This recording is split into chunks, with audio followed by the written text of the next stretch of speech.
Hey guys, this is Ryan, also known as La Luna, and I'm making this video in response to an allegation about my Mexico trips. I'll be providing the statements from the said person, and also I will be providing my evidence in response to those said statements. Without further ado, let's get started with this video. On July 2nd, 2020, a Twitter user posted, "A group of friends of mine and myself have come here probably 10 plus times with varying length of stay. They never engaged the local Smash community unless getting explicitly paid to attend an event. I was never paid an appearance fee to attend any Mexico tournaments. At the time, I was sponsored by Misfits Gaming, and they provided me with any hotels or flights that I needed to compete. I also played numerous times with the Mexican scene in and outside of tournaments, and I also went swimming with them at a place called the Cenotes." Okay, next statement. "They are very well known to be sex tourists. They're not hard to spot there and are very few black people here, even less so with leopard hair." This person tries to amplify their statement by addressing my friend's hair, but fails to realize that my friend's hair was mainly black from 2017 to early 2019. And even when he was picked up by his new team, his hair was still black. Number one, I'm not friends with creepy landlords. And number two, I've never rented out a place ever while staying in Mexico. And it wouldn't make sense to rent out a place to people that live in Mexico. They have their own homes. While in Mexico, I actually book Air Bnbs. Most of my co-hosts are actually old couples or just regular couples in general. And the number one rule is no parties, and I always stay with super hosts. So if you actually disrespect their rules or don't obey their rules, you can actually get kicked out of your own house and you won't get a refund. He also mentions that we're friends with 30-plus-year-old landlords and that we rent out rooms to foreigners and host massive parties.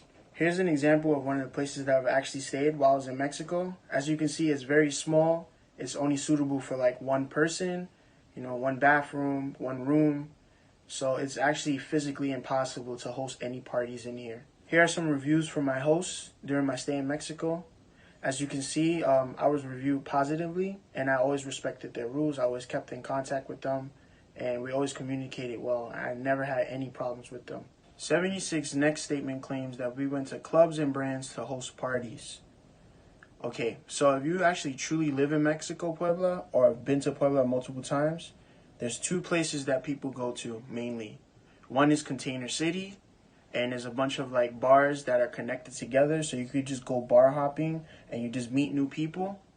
And the second place people go to is a club called Mantra. It's a really big club, and you just go in there and you dance. There are other clubs around Mantra, but that's just the biggest one or the most attraction because of the hip-hop music, while the other ones are not hip-hop related or they just strictly play reggaeton or Spanish music.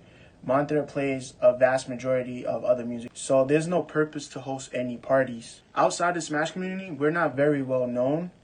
So even a club brander will ask us, why should we give up a Saturday for you guys to host a party? 76 next statement claims that it's a very small town. Though I must admit it's mostly word of mouth, I have not witnessed any sort of abuse from these tourists with my own eyes. So earlier he said that he's seen us. And now he's actually saying that he never witnessed this with his own eyes. So this is actually a contradiction in his statements. Now the reason why I kept returning to Mexico was for a couple of things. One, I wanted to improve my Spanish.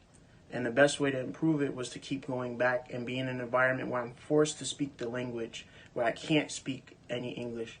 And it's been proven multiple times when you do things like that, it helps because everybody has taken a class, a Spanish, French class, or German class in America in high school, and then they will completely forget everything that they learned. And I didn't want that to happen to me. It actually helped me want to go out and engage, meet new people, learn new things, and try new foods that aren't accessible in America, like fresh from the origin.